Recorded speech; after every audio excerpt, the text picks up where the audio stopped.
Phone വീണ് ഞാനും ക്യാമറാമാനും അടിയായിട്ടാണ് ഇന്ന് ഞങ്ങളുടെ പാക്കിങ് സ്റ്റാർട്ട് ചെയ്തത് കേട്ടോ. ക്രോഷ്യ കിറ്റാണ് പാക്ക് ചെയ്യുന്നത്. കുറേ മെറ്റീരിയൽസ് സ്റ്റോക്ക് ഔട്ട് ആയതുകൊണ്ട് ഞാൻ കുറേ ആയിട്ട് കിറ്റ് ഡിസ്പാച്ച് ചെയ്തിട്ടില്ലായിരുന്നു. അപ്പോൾ എല്ലാം വന്നു. അപ്പോൾ അതിൻ്റെ റീഫില്ലിംഗ് എല്ലാം കാണിക്കുന്നുണ്ട്. ഫസ്റ്റ് യാൺസ് അൺബോക്സ് ചെയ്തു, ദെൻ പാറ്റേൺ ബുക്ക് റെഡിയാക്കി വെച്ചു, rattles, then safety eyes, wooden ring, then stitch markers, എല്ലാ കാര്യങ്ങളും സെറ്റ് ചെയ്ത് വെച്ചിട്ടോ. അപ്പോൾ എല്ലാം പാക്ക് ചെയ്ത് എൻ്റെ സൈഡിൽ വെച്ച് കഴിഞ്ഞാൽ പാക്കിങ് നമുക്ക് കുറച്ചും കൂടി എളുപ്പമായിരിക്കും. എല്ലാം കൈയെത്തുന്ന ദൂരത്ത് ഞാനിത് അറേഞ്ച് ചെയ്ത് വെക്കാറുണ്ട് കേട്ടോ. ഇപ്പോൾ യൂസ് ചെയ്യുന്നത് മാത്രമേ ഞാനിങ്ങനെ ഓപ്പൺ ആക്കി വെക്കാറുള്ളൂ. ബാക്കിയൊക്കെ പാക്കറ്റിൽ തന്നെ ആക്കി വെക്കാറാണുള്ളത്. അപ്പോൾ എല്ലാ കാര്യം സോർട്ട് ചെയ്ത് അതിൻ്റെ ഒരു സ്ഥലത്ത് വെച്ച് കഴിഞ്ഞാൽ നമുക്ക് പാക്കിങ്ങിൻ്റെ ടൈം കുറേ സേവ് ചെയ്യാം.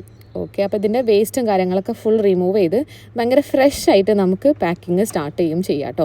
അപ്പോൾ എല്ലാ കാര്യം ഞാൻ എൻ്റെ ഫ്രണ്ടിൽ തന്നെ അറേഞ്ച് ചെയ്ത് വെച്ചിട്ടുണ്ട്. നെക്സ്റ്റ് ലാസ്റ്റ് ഞാൻ കാണിക്കുന്നത് ഇതിൽ പോളി ഫൈബർ ഉണ്ട്. അപ്പോൾ പോളി ഫൈബർ ഞാനിങ്ങനെ കുറേ ചാക്കിനാണ് വാങ്ങാറുള്ളത്. അപ്പോൾ ഇതും നമുക്ക് ഒന്നും കൂടി ഈസി ആയിരിക്കും. അടുത്ത് വെച്ച് കഴിഞ്ഞാൽ പാക്കിങ്ങും ഇത് ചെറിയ ചെറിയ ഇൻഡിവിജ്വൽ പാക്കിംഗ് ആക്കിയിട്ടാണ് കൊടുക്കാറുള്ളത്. അപ്പോൾ യാൺസും എല്ലാം റെഡി ആയിട്ടോ.